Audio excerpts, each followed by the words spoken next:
राजा विक्रमादित्य के पास सामुद्रिक लक्षण जानने वाला एक ज्योतिषी पहुंचा। विक्रमादित्य का हाथ देखकर वह चिंता से लीन हो गया। उसके शास्त्र के अनुसार तो राजा दीन, दुर्बल और कंगाल होना चाहिए था, लेकिन वह तो सम्राट थे, स्वस्थ थे। लक्षणों में ऐसी विपरीत स्थिति संभवतः उसने पहली बार देखी थी।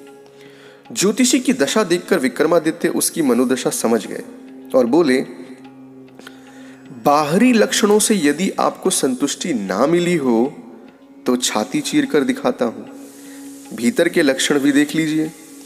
इस पर ज्योतिषी बोला, नहीं महाराज, मैं समझ गया कि आप निर्भीक व्यक्ति हैं, पुरुषार्थी हैं, आप में पूरी क्षमता है, इसीलिए आपने आपकी विपरीत परिस्थितियों को भी अपने अनुकूल बना लिया है और भाग्य पर विजय प्राप्त कर ली है। यह बात आज मेरी भी समझ में आ गई कि युग मनुष्य को नहीं बनाता, बल्कि मनुष्य युग का निर्माण करने की क्षमता रखता है, क्योंकि एक पुरुषार्थी मनुष्य में ही हाथ की लकीरों को बदलने की क्षमता होती है। F.W. रॉबर्टसन ने कहा है, it is not the situation which makes the man, but the man makes the situation. The slave may be a free man, the monarch may be a slave. अर्थात स्थिति एवं दशा मनुष्य का निर्माण नहीं करती, यह तो मनुष्य है जो स्थिति का निर्माण करता है।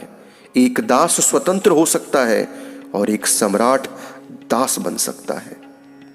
हम स्वयं परिस्थितियों को अनुकूल या प्रतिकूल बनाते हैं अपने विचारों से, अपनी सोच से। जो व्यक्ति यह सोचता है कि वह निर्धन है, तो उसके विचार भी निर्धन के ही होते हैं।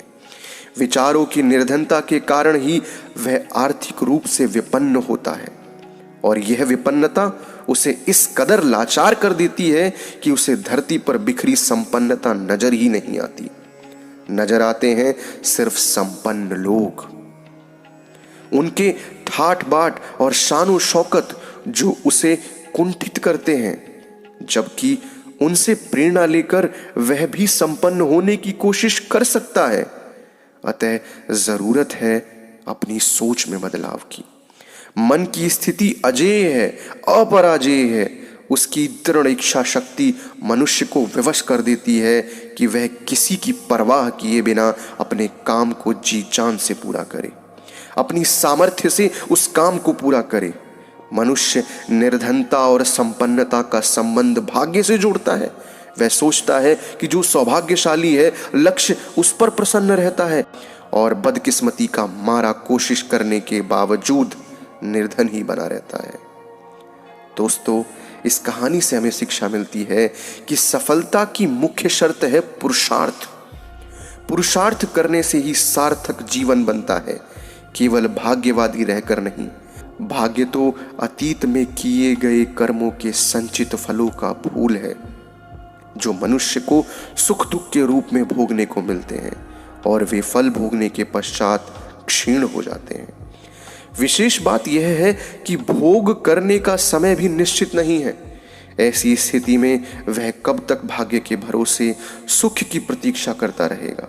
यथार्थ में पुरुषार्थ करने में ही जीवन की सफलता सुनिश्चित है, जबकि व्यक्ति भाग्य के सहारे निष्क्रियता को जन्म देकर अपने सुनहरे अवसरों को नष्ट कर देता है। महाभारत के युद्ध में भगवान श्री कृष्ण यदि चाहते तो पांडवों को पलक झपकते ही विजय दिला देते, किंतु वे नहीं चाहते थे कि बिना कर्म किए उन्हें यश प्राप्त हो। उन्होंने अर्जुन को कर्म योग का पाठ पढ़ाकर उसे युद्ध में संलग्न कराया, और फिर विजयश्री एवं कीर्ति दिलवाकर उसे लोक परलोक में यशस्वी बनवाया। अतः आप विकास की नई नई मंजिलें तय करने और उन्नति की पराकाष्ठा पर पहुंचने के लिए अपने पुरुषार्थ को कभी भी ठंडा ना होने दें, और पूर्ण उत्साह के साथ आगे बढ़ते रहें। पुरुषार्थ उसी में है जो संकट की घड़ी में निर्णय लेने में संकोच नहीं करता।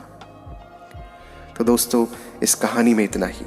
अगर आपको हमारी कहानी अच्छी लगी तो प्लीज़ कहानियों का ढाबा चैनल को सब्सक्राइब ज़रूर कीजिएगा। मिलते हैं एक नई शानदार कहानी में।